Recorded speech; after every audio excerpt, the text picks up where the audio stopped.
The city was already loud when the sun came up. Buses hissed as they stopped, shop shutters rattled open, and people walked fast with tired faces.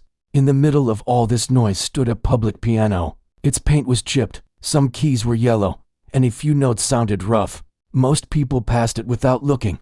Near the piano stood a boy who looked no older than 16. His clothes were clean but worn thin. His shoes had small holes near the toes. His hair was messy, not from style, but from long nights without rest.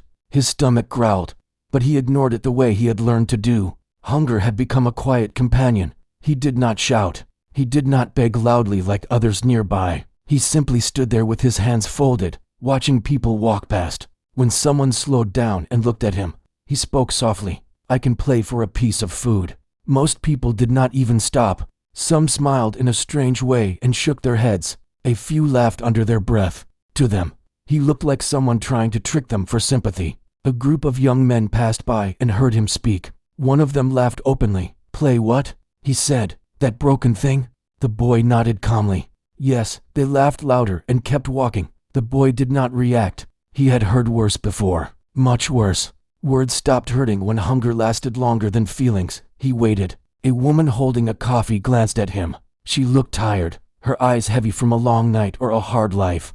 She paused for a second. "You play piano?" she asked. "I try," the boy replied. She looked at the piano, then back at him. "People usually play for money, not food." He gave a small smile. "Food is more useful right now." She hesitated, then walked away without saying anything more. The boy did not feel angry. He understood. Everyone had their own problems. He turned his eyes back to the piano. His fingers moved slightly in the air, like they were remembering something. A security guard stood nearby, watching him closely. Street performers were often chased away. The boy knew this. That was why he stayed quiet. No music yet. No trouble yet. Time passed slowly. The sun climbed higher. The noise grew louder. Hunger pressed harder. Then a man stopped in front of him. He wore expensive clothes and had a phone pressed to his ear. He looked annoyed to be interrupted by anything. The boy spoke again, his voice steady. "I can play for a piece of food." The man looked at him, surprised. "You expect me to believe that?" he said. "You look like you haven't touched a piano in your life." The words were sharp, but the boy did not flinch. "I have," he said quietly. The man laughed and turned slightly so others could hear. "Listen to this," he said into his phone. "This kid says he can play piano for food." A few people nearby stopped and looked. Someone chuckled. Another person shook their head. The man reached into a bag and pulled out a small piece of bread, already half-eaten. He held it up like a prize. "If you can play something decent," he said, "this is yours." Laughter spread. A small crowd began to form, not out of interest in music, but curiosity. People liked moments like this. Someone embarrassing themselves was entertaining. The boy looked at the bread. His mouth felt dry. He nodded once. "Okay," he said. He walked toward the piano. As he sat down, a few people whispered, "Why is he so calm? He's going to mess it up. Poor kid." The bench was cold. The piano smelled of dust and old wood. The boy placed his hands on his lap and closed his eyes for a moment. In that short silence, his mind drifted. He remembered a small room with cracked walls, a single window that let in weak light, an old piano pushed against the wall, missing a cover on some keys. He remembered sitting there late at night, pressing keys slowly so he would not wake anyone. He remembered listening, learning, repeating the same notes again and again. Back then, music was not about applause or money. It was about escaping hunger, noise, and fear. When he played, the world felt softer. Someone in the crowd cleared their throat loudly. "Well," a voice said, "are you going to play or just sit there?" The boy opened his eyes. He did not answer. He lifted his hands and placed his fingers on the keys. Some people smirked, ready to laugh at the first wrong sound. Others folded their arms, waiting to be proven right. The boy took a breath. Just before he pressed the first key, a child tugged at their mother's sleeve and whispered, "Why is everyone being mean to him?" The mother did not reply. The boy's fingers hovered for a second longer. His hands were thin, but steady. Despite the hunger, despite the stares, they did not shake. Around him, the city kept moving. Cars passed. Someone shouted from across the street. A phone rang. Then his finger touched the first key. The sound was soft, not loud, not dramatic. Just soft. Some people leaned in slightly, not sure why. The boy's face remained calm. His eyes stayed focused on the keys, like nothing else existed. His shoulders relaxed as if he had finally come home. A few people in the crowd exchanged looks.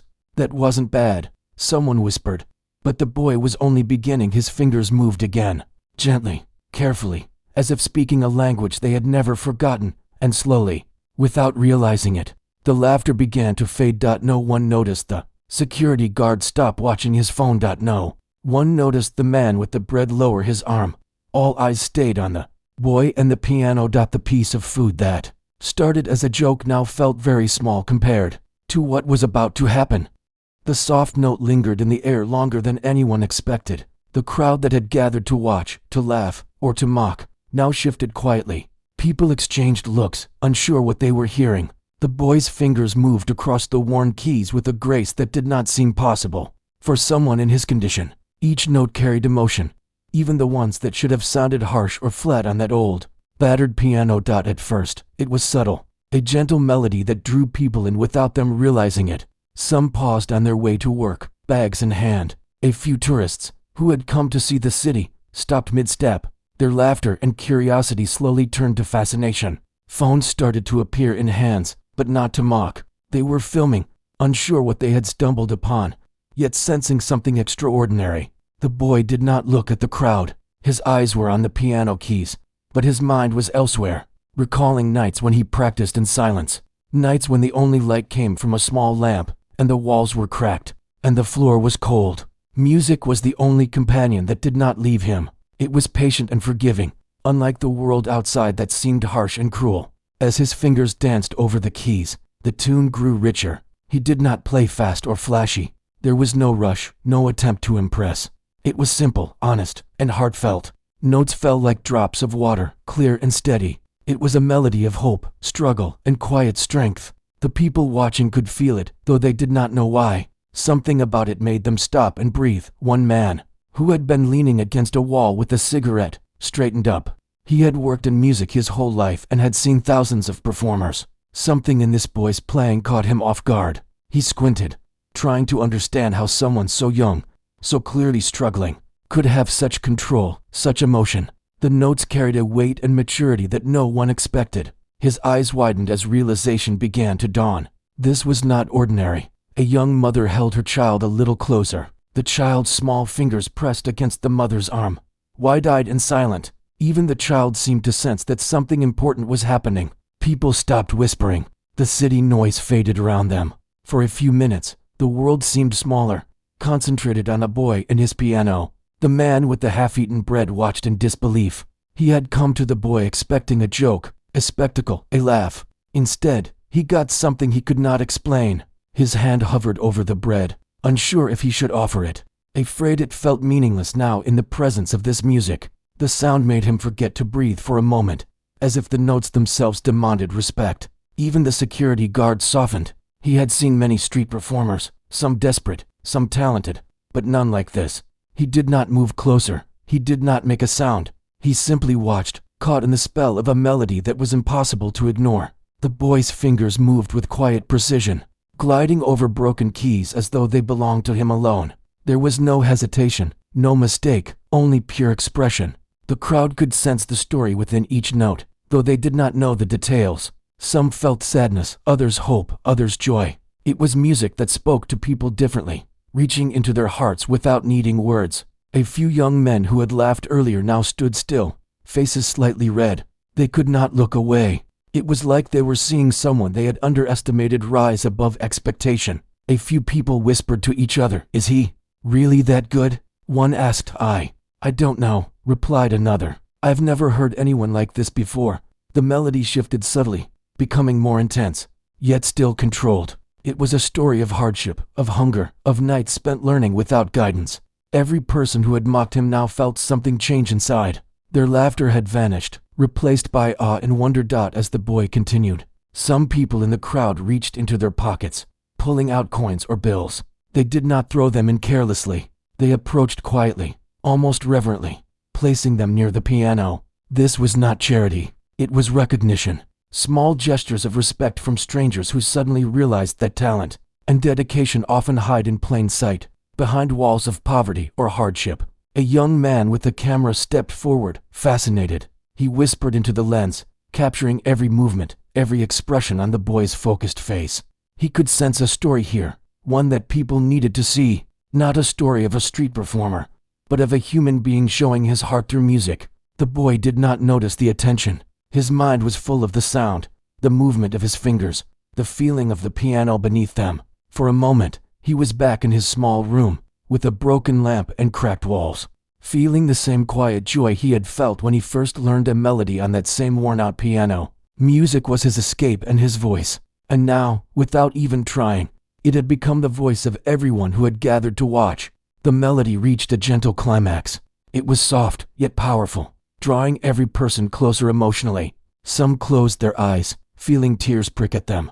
Some stared, mouths slightly open, unable to comprehend the depth of what they were hearing. Even the man with the bread, who had come to mock, now felt a lump in his throat. This was no joke. This was someone extraordinary. The final notes were delicate, almost like whispers. The boy lifted his hands slowly, not hurried, not abrupt. The silence that followed was heavy. It was not awkward. It was full of respect, disbelief, and wonder. The crowd could not clap immediately. They were stunned, as if they had witnessed something sacred. Then a few started to clap, softly at first, unsure. Others joined in. The clapping grew, louder, until the boy finally looked up. His eyes met those in the crowd, and for the first time, a small smile appeared. It was shy, almost hesitant, but genuine. He nodded quietly, acknowledging the silent admiration he had received. Someone shouted from the back, breaking the spell. That was amazing." Another voice joined. "You're incredible." The man with the bread held it out, but the boy did not rush forward. He shook his head gently, refusing it for now. The food was important, yes, but the music was more. The moment was more. He had shown them all who he really was, without a word, only through the sound of the piano. A few people in the crowd approached, offering money, warm drinks, or simply kind words. The boy accepted them quietly, not with arrogance, but with gratitude. Every gesture mattered, even if it was small. Every kind word helped rebuild his trust in people who had underestimated him. By the time he stepped away from the piano, the crowd had changed. Those who came to mock left quietly or stayed, thinking about what they had just seen. People who had ignored him before now watched, curious and thoughtful. Some had tears in their eyes, feeling something they could not explain, caught by the honesty of music that came from the heart. The boy gathered his few belongings, slinging a small bag over his shoulder. He walked away slowly, keeping his head low, but inside, he felt something he had not felt in a long time. Respect, recognition, a sense that maybe, just maybe, the world could see beyond appearances and hunger to the talent and strength hidden within someone. He paused for a moment at the edge of the crowd, looking back at the piano. The notes still lingered in the air. He did not play again, not yet. He had given them enough to remember, enough to feel. And as he walked away, people whispered among themselves, unsure who he was, but certain of what they had witnessed. Something extraordinary had appeared in the middle of the ordinary city, and no one who had heard it would ever forget it.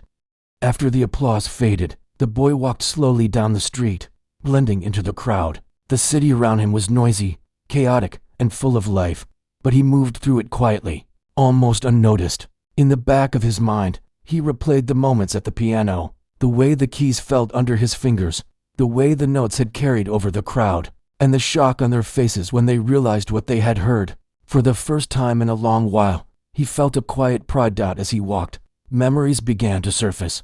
He remembered a small home from years ago, barely more than a room. The walls were cracked, and the floors were cold in the winter. The family could not afford much, but they had a small piano tucked into the corner. The keys were old, some missing, and the sound was uneven. Yet, to him, it was a world full of magic. He remembered the evenings when the house was silent. Everyone else was sleeping or working, but he would sit on the cold bench and press the keys softly. At first, it was just random notes, trying to understand how sound worked. But slowly, patterns emerged. He discovered rhythm, melody, and harmony. The piano became his friend, his teacher, and his escape. There was a day he remembered clearly. A neighbor had knocked on the door and asked if he could play a song for the children in the street. The boy had hesitated. He was shy and had never played for anyone before. But the neighbor had insisted. That day, standing outside on a warm afternoon, he had played a simple tune. The children had clapped, laughed, and danced. He had felt joy like nothing else, a feeling that grew inside him whenever he played. But life was not always kind. Money was always tight, and his family struggled. Food was sometimes scarce, and the warmth of the home was not always there. Music became not just a joy but a refuge. He learned that if he could play well, he could escape, at least for a little while, from the difficulties that pressed on him. Music spoke when words failed.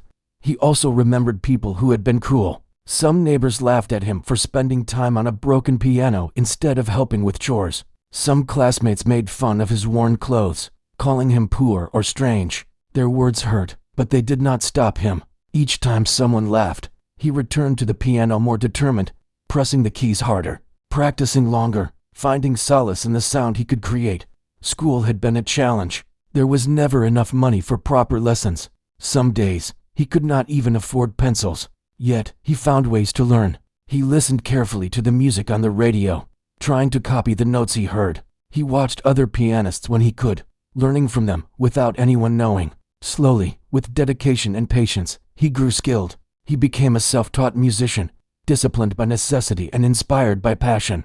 Then came the hard times that brought him to the streets. Illness, loss, and financial struggles forced him out of the small home he had known. The piano remained behind, and he carried only memories and the skill he had developed. Hunger became constant, and the city became his stage. Every day was a challenge, but he clung to one thing, his music. He remembered sleeping in small corners, sometimes with a blanket, sometimes without. The piano was gone, but he imagined the feel of its keys, the sound of its notes. Every time he got the chance, he found a piano public, old or abandoned, and played. Each time, the melody reminded him of the home he had lost, the people he had known, and the dreams he still carried. He thought about the people who had doubted him that morning, their laughter, their disbelief, their casual cruelty. They had seen only the surface. They had not known the years of practice and silence, the nights spent learning with no guidance, the determination that had grown inside him. And now, after a single performance, they had glimpsed something real, something beyond appearance, something human. As he walked, he passed small shops and cafes. He watched people eat, sip coffee, and talk. Hunger was still with him, gnawing quietly, but the pride in his chest was stronger than the emptiness in his stomach. He had given them a glimpse of who he really was, and it felt good. For a moment, the world seemed less cruel. He also remembered the moments of encouragement from strangers over the years. A teacher who had noticed his skill and quietly suggested ways to practice. A passerby who had complimented his playing on a street corner. Small acts of kindness that had built a foundation for hope, even when life seemed hopeless. These memories strengthened him now, reminding him that not all people were unkind. The boy's mind wandered to the future. He did not know what would happen next, but he felt a spark of possibility. Perhaps someone would notice him properly this time. Perhaps someone would give him a chance to learn more, to grow, to escape the daily struggle. For now, he had the music, and that was enough to keep moving forward. He paused at a street corner and watched children play. Their laughter reminded him of the days when he had played for the children outside his home. He smiled quietly, thinking that maybe one day, he could bring music to them again, not for survival, but for joy. He wanted to share the feeling that had carried him through hardship, the feeling that music could make life better, even for a moment. The city was full of noise, but now, the boy felt a sense of calm. He had faced judgment, hunger, and doubt, and yet he had stood strong. His past, filled with struggle and quiet determination, had led him to this moment. Every note he had played, every hour spent learning in silence, had built him into the person he was now, a person who could touch hearts, with something as simple as music. As he continued down the street, he felt the weight of the day lift slightly. He still needed food, he still needed rest, and he still needed opportunities. But he also carried something no one could take from him: skill, resilience, and a story that was uniquely his own. His past was not just a record of struggle. It was a testament to perseverance, to the power of dedication, and to the quiet strength that comes from believing in oneself. He knew there would be more challenges ahead, but he also knew that music would always be his guide. It had brought him through darkness before and would continue to do so. And as he walked on, blending once more into the city, he held on to the hope that the future would bring someone who could see not just a boy asking for food, but a prodigy waiting for his chance to shine. The next day, the boy returned to the square, carrying his small bag and a hope that he did not fully understand. The city was bustling as usual, the sound of cars, people, and the occasional street performer filling the air. He made his way to the same old piano, its paint chipped and keys slightly uneven. He had thought about it all night, about the people who had laughed and the faces that had softened with surprise. Today, he wanted to play again, not for food, not for recognition, but because he could not stop himself. Music had become a part of him, and it called him like a quiet friend. By the time he arrived, a small crowd had already gathered. Some were curious from the day before, while others were strangers who had heard about the boy and wanted to see for themselves. A few people who had laughed yesterday watched from a distance, their expressions uncertain. The energy in the square was different. There was anticipation, a sense that something special might happen. He approached the piano calmly and sat on the cold bench. His hands rested lightly on the keys, and for a moment, he closed his eyes, drawing in a deep breath. The memory of yesterday's performance filled him with a quiet confidence, but he also felt the weight of expectation. He had not come to prove himself, but the world around him seemed to demand it. He pressed the first key. The sound was soft, yet clear, floating over the crowd. People leaned in, drawn by the gentle melody. His fingers moved gracefully, connecting the notes in a way that told a story without words. It was not just music. It was emotion, hope, struggle, and triumph all in one. The crowd listened, captivated, and for a moment, the city seemed to pause around them. A woman with a small child in her arms whispered to the person next to her, "It's like he's telling a story with his hands." The boy's mind drifted back to his past as he played. He remembered the nights in his small home, the cold floors, and the cracked walls. He remembered hunger, loss, and struggle, but also the small moments of joy, the satisfaction of mastering a melody, the comfort of music that understood him when no one else could. Each note he played carried those memories, shaping the music and touching the hearts of everyone who listened. The crowd grew larger, and their attention focused entirely on him. The laughter, the doubt, and the mocking from before had vanished. People had begun to realize that this was no ordinary street performance. The skill, the emotion, and the control were beyond anything they had expected. Some whispered to each other, trying to understand how someone so young, so seemingly ordinary, could possess such extraordinary talent. A man with a camera moved closer, capturing every movement of the boy's hands and every expression of concentration on his face. He whispered to someone nearby, "This is incredible. Look at his fingers, they move like they've known music their whole life." The boy continued to play, each note more confident than the last. He allowed himself to be carried by the music, his hands moving instinctively, guided by years of practice and an innate understanding of melody. The crowd was silent except for the occasional gasp of amazement. They could feel the story he was telling, the emotions he poured into each key, the resilience that had brought him here despite hardship and hunger. Suddenly, a passerby, a musician who had been watching quietly, stepped forward. He was older, with lines on his face that spoke of experience and years of dedication to his own craft. He stopped near the piano and listened intently. His eyes widened, and he shook his head slightly in disbelief. He recognized the technique, the precision, and the emotion that spoke of someone trained and gifted, even without formal lessons. He knew talent when he saw it, and this boy had it in abundance. As the melody reached a gentle climax, the boy's expression softened. He played with a vulnerability that drew people in, making them feel the journey he had traveled, the struggles, the quiet nights, the moments of hope and despair. Tears glistened in the eyes of some spectators. They had come expecting entertainment, curiosity, or a laugh, and they found themselves witnessing something rare and extraordinary. When the final note lingered in the air, the silence that followed was heavy with awe and respect. The boy lifted his hands slowly and looked up, meeting the eyes of those who had gathered. For the first time, he smiled fully, not shyly, but with a quiet pride that radiated from him. The crowd erupted in applause, some clapping, others cheering, and a few shouting words of encouragement. It was a moment that would remain in their memories for a long time. The man who had laughed yesterday, holding a small piece of bread, stepped forward. He extended it to the boy, but the boy shook his head gently, smiling. He was not playing for food now. He was playing for the joy of music, for the connection it created, for the chance to show who he truly was. The crowd watched, some nodding in approval, others whispering about how they had underestimated him. A few people approached him after the performance. Some offered money, others warm drinks, and a few simply offered kind words.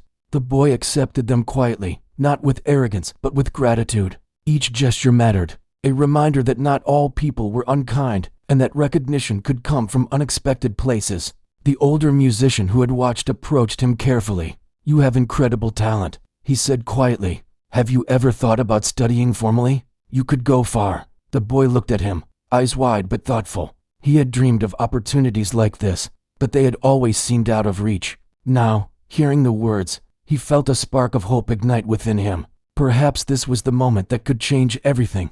The crowd lingered, not wanting to leave, captivated by the presence and music of someone they had just discovered. People who had doubted him now watched with admiration, realizing that talent and determination could exist in the most unexpected places. The boy, for his part, felt a quiet joy, not from the attention, but from the understanding that his music had reached hearts, and that his struggles had not gone unnoticed. He stood up slowly from the piano, taking a deep breath. The city seemed brighter now, the noise less harsh. For the first time in a long while, he felt seen. He had come to the piano seeking nothing more than to play, and he had found recognition, respect, and the possibility of a future. The boy packed up his small belongings and walked through the crowd, which parted respectfully to let him pass. He glanced back at the piano, the instrument that had been his companion, teacher, and friend. He had shared his story without words, and in return, the world had acknowledged his talent. As he disappeared into the busy streets, people continued to talk about what they had witnessed. Some wondered who he was, where he came from, and how such skill could belong to someone so young and humble. Others simply carried the memory of the music in their hearts, feeling the quiet power of art to transform moments and change perceptions. The boy, meanwhile, walked on with a renewed sense of purpose. He knew that challenges would continue, that hunger and hardship were still part of his life, but he also knew that he had something no one could take away: his talent, his dedication, and the proof that even in the harshest circumstances, beauty and greatness could emerge. Today had changed him. Tomorrow, he hoped, would change the world around him as well. After the day at the piano, the boy felt a change in the air.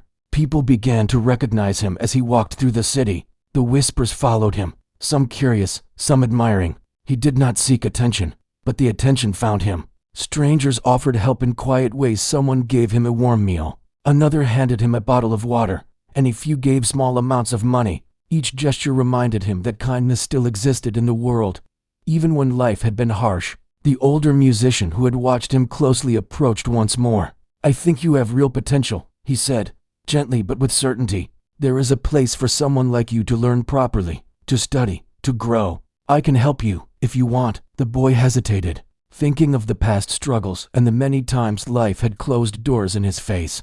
But there was a spark in the man's eyes, a quiet confidence that felt different. He nodded slowly, feeling a mixture of hope and fear. For the first time, he felt that opportunity might be real. The musician led him to a small music academy tucked in a quiet part of the city. The building smelled of polished wood and old books, and the walls were lined with pictures of musicians who had studied there. It was a place of quiet discipline and dedication, very different from the noisy streets. The boy felt nervous, but also strangely at home. Music had always been his refuge, and now it seemed to be opening doors. Inside, he met teachers who listened patiently as he played. They did not judge him for his past, his worn clothes, or his lack of formal education. They heard the music and understood the skill behind it. They began to guide him, offering lessons on theory, technique, and performance. Each day, he practiced for hours, his fingers moving over the keys with growing confidence and precision. He absorbed everything, eager to learn and improve. News of the boy spread through the city. People who had seen him on the street returned, hoping to watch him perform again. Now in a place where he could be recognized properly, musicians and students from the academy listened as he played, and they too were amazed. What had started as a moment on the street had grown into a story of talent and perseverance that touched many hearts. Over time, he performed in small concerts organized by the academy. The audiences were larger, the applause louder, and the respect undeniable. Each performance reminded him of the journey he had taken, from hunger and struggle to recognition and opportunity. He never forgot where he came from, and he used his story to inspire others, showing that talent could exist in anyone, anywhere, if given a chance. He also began to give back. The boy who had once played for a piece of food now helped younger students who struggled, teaching them what he had learned from years of practice and hardship. He encouraged them to pursue their dreams, no matter the obstacles. Music became not just his gift, but a way to connect with and uplift others, spreading hope and resilience. Through the academy and his performances, he gained recognition beyond the city. People from nearby towns came to see him play. Invitations to perform at local events arrived. Slowly, doors that had once seemed impossible began to open. He was no longer just a boy on the street. He was a musician, a prodigy, and an example of what perseverance could achieve. The boy's life changed in ways he had never imagined. He had a place to stay, proper food, and the support to grow. But more importantly, he had found a community that valued him for his talent and his heart. Each note he played was filled with the journey he had traveled, the struggles he had faced, and the dreams he still held. Music was no longer just a refuge. It was a bridge connecting him to the world. He never forgot the first day he had asked to play for food, when people laughed and ignored him. That memory stayed with him, a reminder of how far he had come. It reminded him to stay humble and to remember those who were still struggling, unseen and unheard. He carried that awareness into every performance, every lesson, and every interaction. As years passed, he continued to grow as a musician and as a person. The boy who had once been underestimated became known for his skill, his passion, and his humility. He touched the lives of many, not just with music, but with the story of his journey, the reminder that talent could exist anywhere, and that giving someone a chance could change a life. He performed in concert halls, taught at schools, and even returned to the street where it all began to play for those who might not have seen him otherwise. Each time, he remembered the laughter, the doubt, and the surprise that had come when people first realized who he truly was. And each time, he felt gratitude, not for fame or money, but for the chance to show the world the power of music, perseverance, and hope. In the end, the boy who once asked for a piece of food became more than a musician. He became a symbol of resilience, a living proof that greatness could emerge from the most unexpected places. His story traveled beyond the city, inspiring countless others to believe in themselves, to pursue their passions, and to never give up. No matter how difficult life seemed, through it all, he remained humble, kind, and true to himself. He remembered the streets, the hunger, and the quiet nights of practice that had shaped him. He remembered the people who laughed, the people who doubted, and the people who finally believed. And he carried those memories, along with his music, into every performance, touching hearts and changing lives wherever he went. The journey had been long, and it had not been easy, but it had led him to a place of recognition, purpose, and joy. From a boy who played for food, he had grown into a man whose music spoke to the world, a man whose life reminded everyone that even in the hardest moments, talent, determination, and kindness could create something extraordinary. And as he played, each note was a testament to that journey, a celebration of the human spirit, and a promise that hope could always be found, even in the most unexpected places.